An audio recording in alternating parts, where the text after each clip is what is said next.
This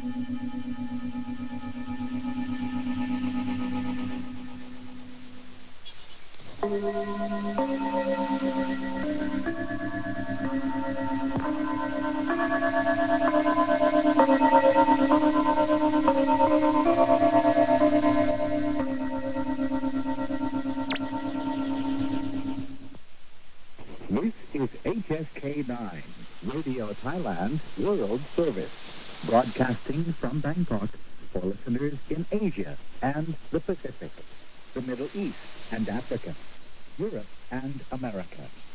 It is now time for our broadcast in English for listeners in Europe.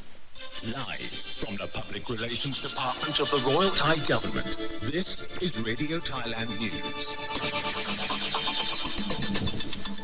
สวัสดีครับ สวัสดีค่ะ Today is Thursday, February 25th, 2021, and this is Radio Thailand's Midday News Hour. I'm Glajang with Jit. And I'm Warisa Niranath Gomon. Making the national headlines this lunchtime. The first doses of the Sinovac COVID-19 vaccine recently delivered to the kingdom from China are being prepared for distribution. Meanwhile, a court hands out jail sentences to members of People's Democratic Reform Committee, whose members also include ministers in the current administration. On the business agenda, officials report that the number of people registered for the Rao Chana campaign offline has reached nearly 1 million. Our feature Thailand in Perspective today is on encouraging more domestic investment in Thailand. We'll now take a look at those top headlines and many more in detail.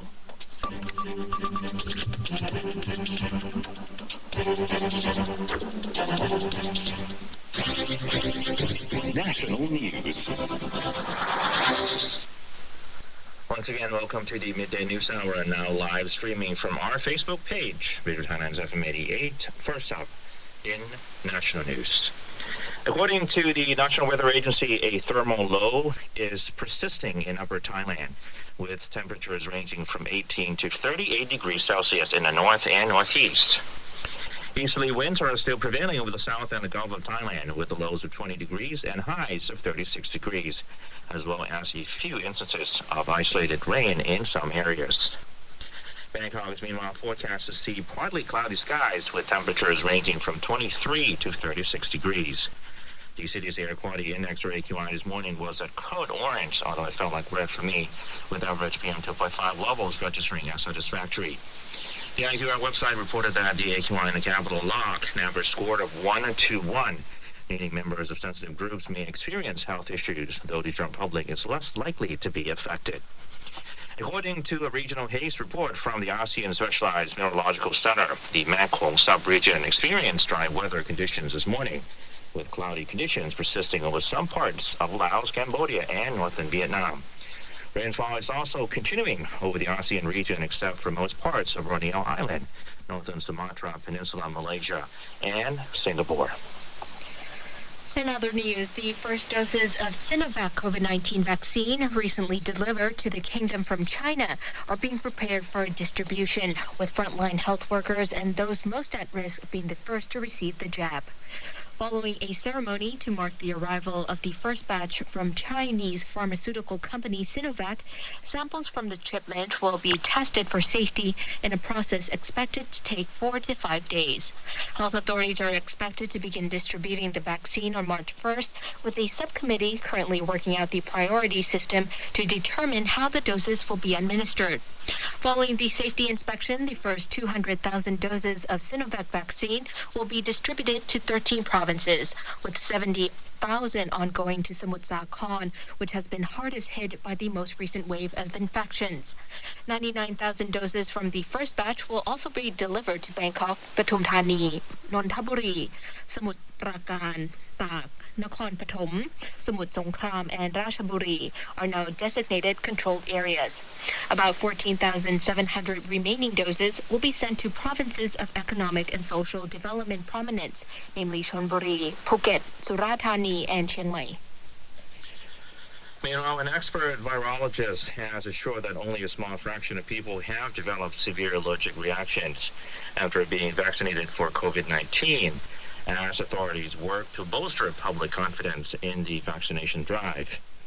Citing a recent study in the United States, Dr. Yong Pu Warawan, head of the Center of Excellence in Clinical Virology at the Faculty of Medicine at Chulalongkorn University, explained that there were only an average of 4.5 reported cases of severe reactions per 1 million people receiving COVID-19 inoculations from Pfizer, BioNTech, and Moderna over the span of 1 month. According to forensic studies and the Morbidity and Mortality Weekly Reports, which was republished by the U.S. Centers for Disease Control and Prevention, now that have been associated with the vaccines. He also ensured that medical personnel are continuing to monitor for potential side effects among those receiving mRNA vaccine types. Additionally, studies suggest that vector viral vaccines, like those produced by AstraZeneca, cause fewer side effects for specific organs or body systems. Sinovac, meanwhile, uses the deactivated version of a pathogen and its antigens in its vaccine to induce an immune response. Such vaccines are used to treat diseases like rabies, polio, and hepatitis A, and side effects are also uncommon. The Rajada Criminal Court has handed out jail sentences to people of People's Democratic Reform Committee, or PDRC, whose members also include ministers in the current administration. The defendants were involved in 2013 protests against the government of then-Prime Minister Yingluck Shinawatra. Among the 39 defendants who had been members of the now-defunct PDRC are Education Minister Nattapon Teepsuwan, Digital Economy and Society Minister Putipong Punakan, and Deputy Transport Minister Thawon Seniam. Minister Putipong faces 7 years in prison, while Minister Nattapon faces 6 years and 16 months, and Deputy Minister Thawon faces 5 years. The court also sentences one of the PDRC's leading figures, Suthep Thaugsuban, to 5 years in prison. The PDRC was the main movement launched against the Yingluck administration, obstructing a general election, invading government properties, and organizing the Shutdown Bangkok event. The verdict effectively moves the 3 ministers from their posts, with the administration expected to begin reshuffling the cabinet soon. In other matters, the Treasury Department has decided not to pursue an expropriation plan for the development of the much-delayed Market complex, while the plan to relocate bus operations from the current Northern Bus Terminal may only affect smaller buses to prevent traffic congestion. Treasury Department Director General Yuttana Yimkarun announced that the department had decided in talks with Market Complex Development Contractor Bangkok Terminal Company Limited, or BKT, not to proceed with the expropriation plan to construct entry and exit ramps to the projects after receiving complaints from local residents. Director General Yuttana said the plan for the entry and exit ramps will be revised from the current plan to help affected communities and reduce the expropriation costs by billions.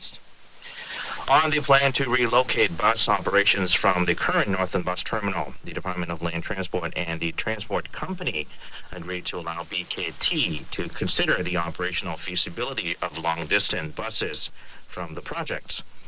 Related agencies are currently considering relocating rather-only passenger van services to the Market complex out of traffic concerns. And very quickly, before we leave the national segment here, the government has insisted there will be no intervention in parliamentary proceedings, referring to this week's second reading of proposed constitutional amendments.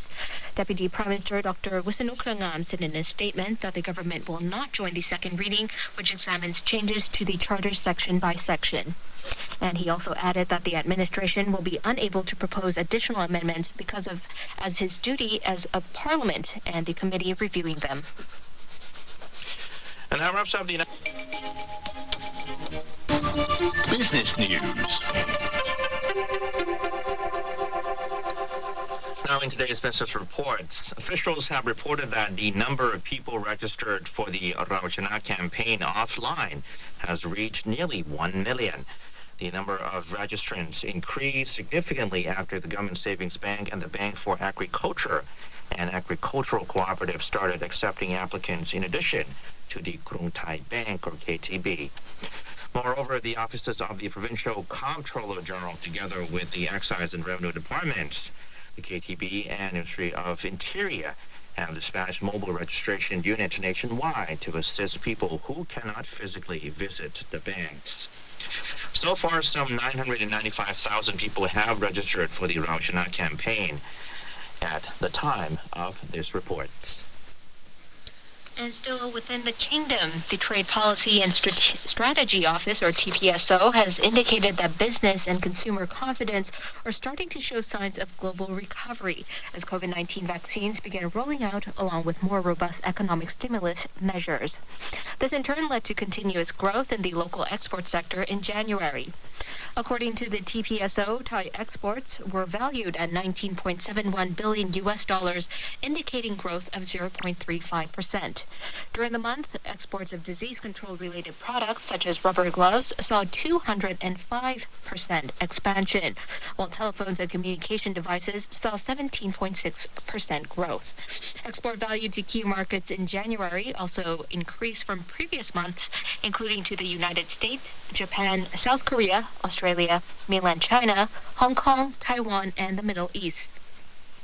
TPSO Director General Pusit Ratanakul Seri Rungrit announced that the overall export sector this year is expected to grow 4%, with more obvious improvement expected in the latter half of the year amid strong confidence among trading partners. Now, leaving Thailand, Chinese private equity firm Boyu Capital and investor in Chinese technology titans, including billionaire Jack Ma and Group, is reportedly raising a new China-focused fund and targeting as much as $6 billion. Sources say its fifth and largest U.S. dollar-denominated fund is likely to close in the near term. The fundraising by a firm widely associated with tech startups amounts to a high-profile test of investor appetite at a time when heightened oversights of China's tech giants clouds the near-term outlook of those companies. It also follows authorities' November suspension of Ant's Shanghai and Hong Kong dual listing, which delayed the hefty returns that early investors such as Boyu could have expected from the world's biggest initial public offering, or IPO. The financial technology giant was set to raise $37 billion at a valuation of $315 billion.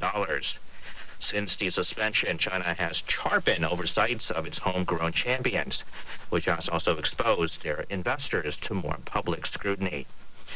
A central bank official said Ant's IPO was suspended to safeguard consumers and investors. According to a Reuters report this month, Ant has since agreed to a restructuring plan with regulators. And the U.S. Federal Aviation Administration, or FAA, said it is ordering immediate inspections of Boeing 777 planes with Pratt & Whitney PW4000 engines before approving any further flights, after an engine failed on a United flight over the past weekend. The FAA said operators must conduct a thermal acoustic image inspection of a large titanium fan blades located at the front of each engine. The National Transportation Safety Board said on Monday that a cracked fan blade from the United Flight 328 engine, which caught fire, was consistent with metal fatigue. The FAA said that based on initial results, as well as other data gained from the ongoing investigation, the FAA may revise the directives to set a new interval for this inspection or subsequent ones.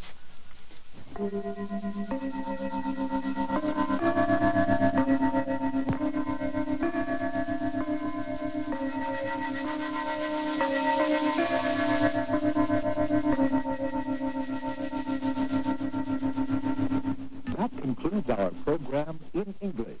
For listeners in Europe,